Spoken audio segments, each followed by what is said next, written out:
किसी ने बड़े कमाल की बात कही है कि हे प्रभु मुझे इतना नीचे मत गिरा देना कि मैं आवाज देता रहूं और आप ना सुन पाए, और हे प्रभु मुझे इतना ऊपर मत उठा देना कि आप आवाज देते रहे और मैं ना सुन पाऊं। हाय गाइस, आप देख रहे हो द मोटिव स्टार। आपके लिए एक छोटी सी कहानी। ये कहानी है घुड़साल के एक अस्तबल के मालिक की, जिसके पास बहुत सारे घोड़े थे, लेकिन उम्र के ढलान के साथ उसके घोड़े कम होते जा रहे थे। उसके पास में एक ऐसा समय आया कि सिर्फ 2 घोड़े बचे थे। उसका एक बेटा भी था। वो चाहता था कि वो बिजनेस अपने बेटे को देते, पर उसे अपने बेटे पर भरोसा नहीं था कि वो इस छोटी उम्र में क्या ये बिजनेस संभाल पाएगा या नहीं। कहते नहीं कि जब बुरा समय आता है तो ज्यादा ही बुरा आता है। इस व्यक्ति की जिंदगी में बहुत बुरा समय चल रहा था, और इतना बुरा आया कि उन 2 घोड़ों में से एक घोड़े की आंखें चली गई। अब ये जो 2 घोड़े थे ये साथ साथ जाते थे बाहर किसी काम से, पर वो वापस नहीं आते थे। एक तो पहुंच जाता था, पर दूसरा वाला रास्ता भटक जाता था। शाम को हर दिन उसे ढूंढने के लिए जाना पड़ता था। ये परेशान रहने लगा। एक दिन उदास बैठा था अपने अस्तबल में। उसका लड़का आया, पूछने लगा कि पापा क्या हुआ। उस लड़के ने उस व्यक्ति को एक बेसिक सा आइडिया दिया, बहुत सिंपल सा आइडिया दिया। उसने कहा कि पापा आपके दिमाग में आइडिया क्यों नहीं आया। तो उस बेटे ने एक सिंपल सा आइडिया दिया, जो घोड़ा सही है उसके गले में घंटी बांध दीजिए। मुझे मालूम है इन दोनों घोड़ों की दोस्ती बहुत अच्छी है, जहां भी जाते साथ में जाते हैं।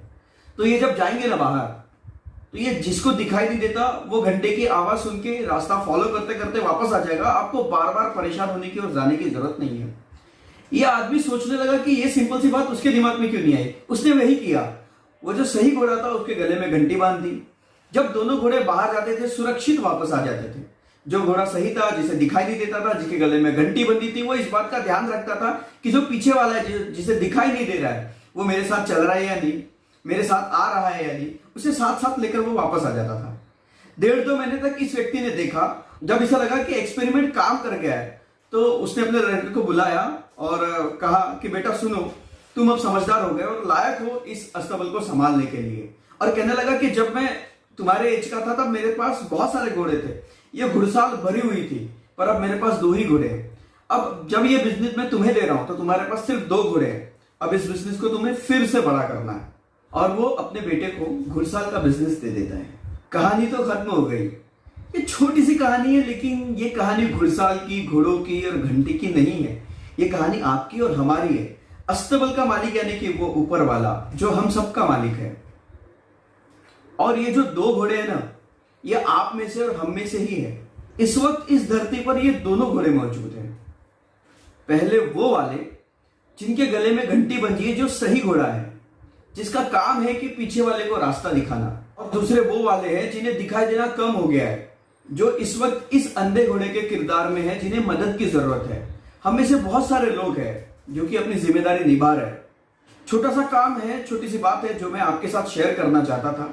अगर आप सक्षम हैं तो ये मान के चलिए कि भगवान ने आपको वो घोड़ा बनाया जिसके गले में घंटी बंधी है, जिसकी जिम्मेदारी है कि वो पीछे वाले घोड़े को रास्ता दिखाए। और अगर आप इस वक्त उस घोड़े के किरदार में है जिसे दिखाई कम दे रहा है, तो यकीन मानिए, विश्वास रखिए कि आपके जिंदगी में भी वो घोड़ा आता ही होगा जिसके गले में घंटी बंधी है। ज्ञान की बातें बहुत सारे लोग करते हैं, ज्ञान सबके पास है। मुस्कान बांटते चलिए, यही आपसे कहना है। एक बार फिर से कहूंगा, ऊपर वाले के आशीर्वाद के साथ और अपनी सच्ची मेहनत के साथ और आप लोगों के प्यार के साथ, कि बन दिखाइए कुछ ऐसा कि दुनिया बनना चाहेगी आपके जैसा। तो इसी तरह की मोटिवेशनल स्टोरीज के लिए हमें फॉलो कीजिए हमारे social media channel YouTube, Facebook और इंस्टाग्राम पर। तो मिलते हैं अगली वीडियो में किसी नई कहानी के साथ। तब तक के लिए जय हिंद, वंदे मातरम।